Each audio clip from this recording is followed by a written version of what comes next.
Bismillahirrahmanirrahim. Assalamualaikum warahmatullahi wabarakatuh.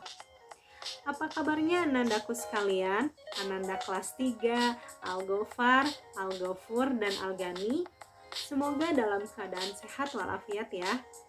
Alhamdulillahirrabbilalamin. Pada kesempatan kali ini kita akan belajar fikih ibadah.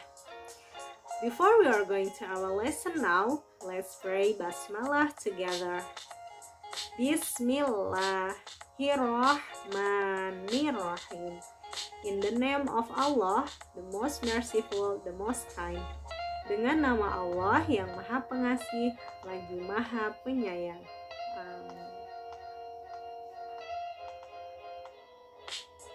Hari ini kita akan belajar fikih ibadah tentang sholat Jumat.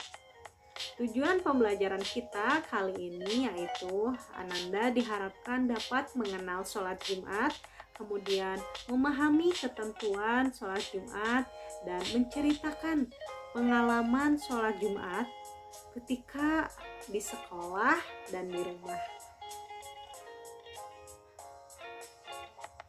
Sebelumnya, perhatikan terlebih dahulu gambar berikut ini. Nah, Ananda dapat melihat.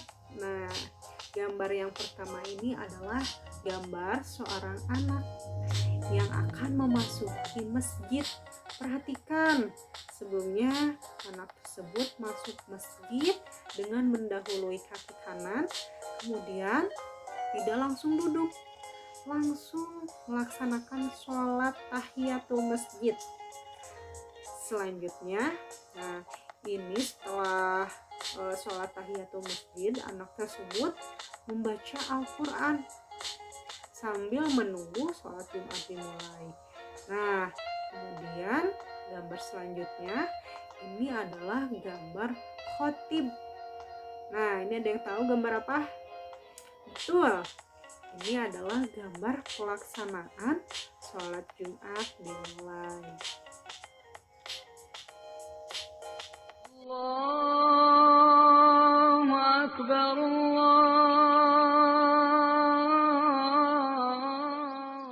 يا أيها الذين آمنوا إذا نودي للصلاة من يوم الجمعة فاسعوا إلى ذكر الله وذروا البيع ذلكم خير لكم إن كنتم تعلمون.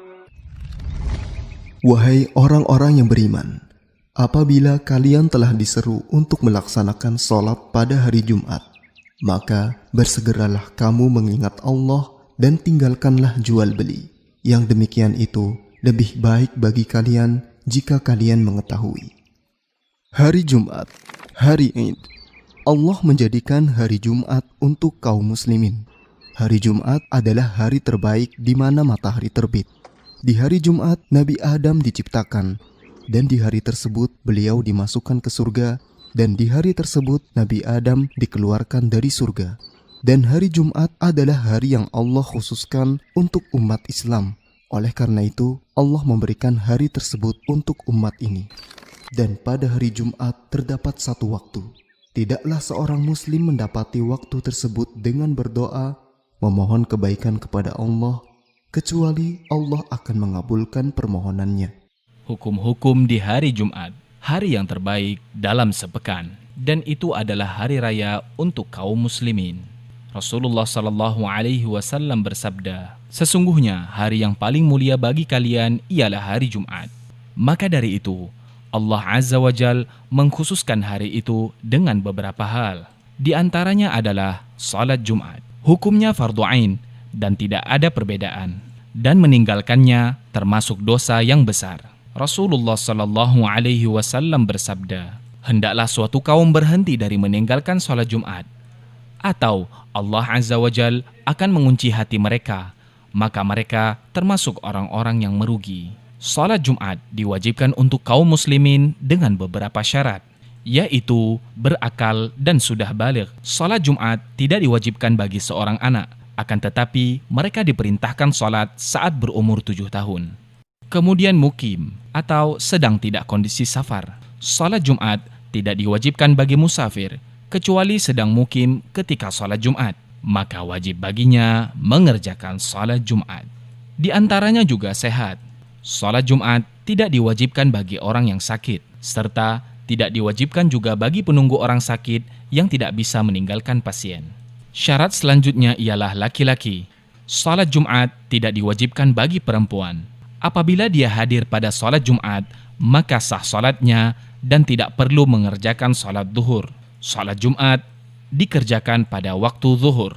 Salat Jumat berjumlah 2 rakaat, yang dimana imam membacanya bacaannya dengan jahar atau dengan bacaan keras. Barang siapa yang mendapati imam sebelum bangun dari rukuk pada rakaat kedua, maka ia mendapati salat Jumat. Akan tetapi, dia menambahkan 1 rakaat lagi dan menyempurnakannya menjadi 2 rakaat. Barang siapa yang mendapati imam setelah bangun dari rukuk pada rakaat kedua, maka salat Jumat telah terlewati baginya. Maka dia masuk bersama orang-orang yang sedang salat dan mengerjakan salat zuhur 4 rakaat setelah imam salam.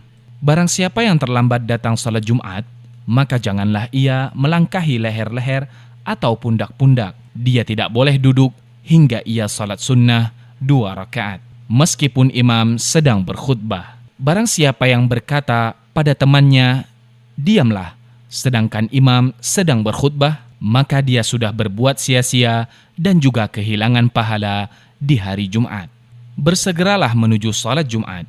Jangan sekali-kali kegiatan menyibukkanmu dari mengerjakan salat Jumat, kemudian terlewatkan bagimu kebaikan yang besar. Ini hendaknya kaum muslimin memberi perhatian penuh padanya. Di antaranya, mandi untuk salat Jumat. Sebagaimana sabda Rasulullah sallallahu alaihi wasallam, غسل الجمعة واجب على كل محتلم.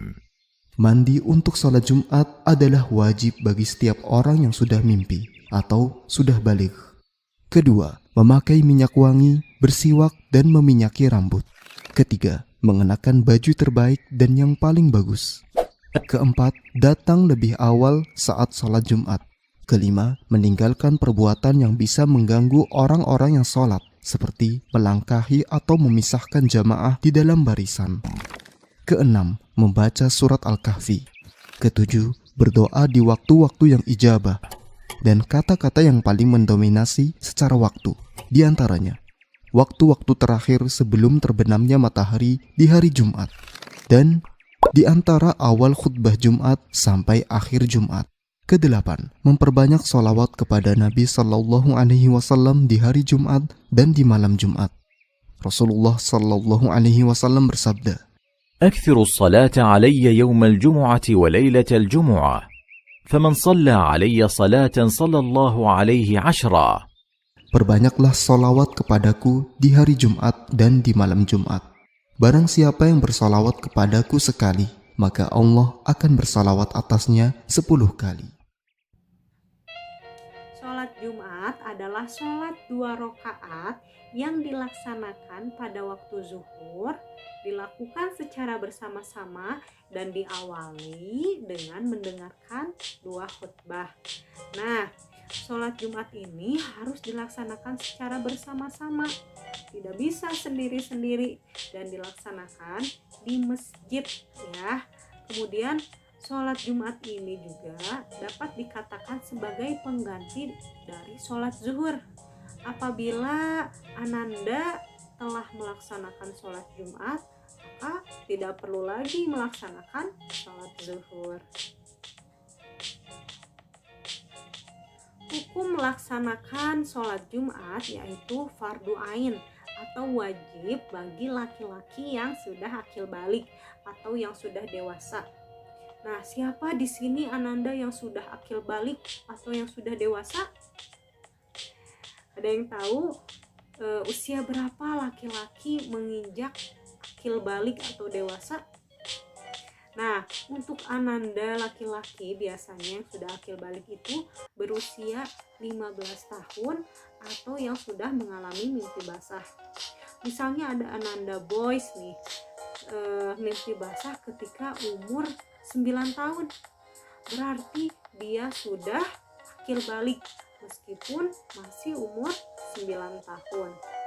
Nah, bagi laki-laki yang sudah akil balik, kemudian berakal sehat, tidak hamba sahaya atau bukan hamba sahaya, bukan seorang budak, kemudian sedang tidak berpergian jauh, bukan musafir, dia diwajibkan untuk melaksanakan sholat Jumat. Bagaimana dengan perempuan atau wanita dalam melaksanakan sholat Jumat? Nah, untuk wanita sebenarnya tidak diwajibkan untuk melaksanakan sholat Jumat, meskipun diperbolehkan untuk sholat Jumat. Bagaimana dengan anak kecil atau orang gila? Nah, mereka juga tidak diwajibkan untuk melaksanakan sholat Jumat. Allah memerintahkan untuk melaksanakan sholat Jumat terdapat dalam Al-Quran surah Al-Jumu'ah ayat ke-9. A'udzu billahi minasyaitonir rajim. Bismillahirrahmanirrahim. Ya ayyuhalladzina amanu idza nudiya lis-sholati min yaumil jumu'ati fas'au ila dzikrillahi wa dzarul bai'. Dzalikum khairul lakum in kuntum ta'lamun. Shadaqallahul azim. Wahai orang-orang yang beriman, apabila diseru untuk menunaikan sholat Jumat, maka bersegeralah kamu mengingat Allah dan tinggalkanlah jual beli. Demikian itu adalah baik bagimu apabila kamu mengetahui. Nah, Allah memerintahkan untuk sholat Jumat ini terdapat dalilnya atau landasannya di dalam Al-Quran surah Al-Jumu'ah ayat ke-9. Cukup sampai di sini pembelajaran kita kali ini. Let's say hamdalah together. Alhamdulillahirabbil alamin. Terima kasih kepada Ananda yang telah memperhatikan pembelajaran Bunda kali ini. Wabillahi taufiq wal hidayah. Wassalamualaikum warahmatullahi wabarakatuh.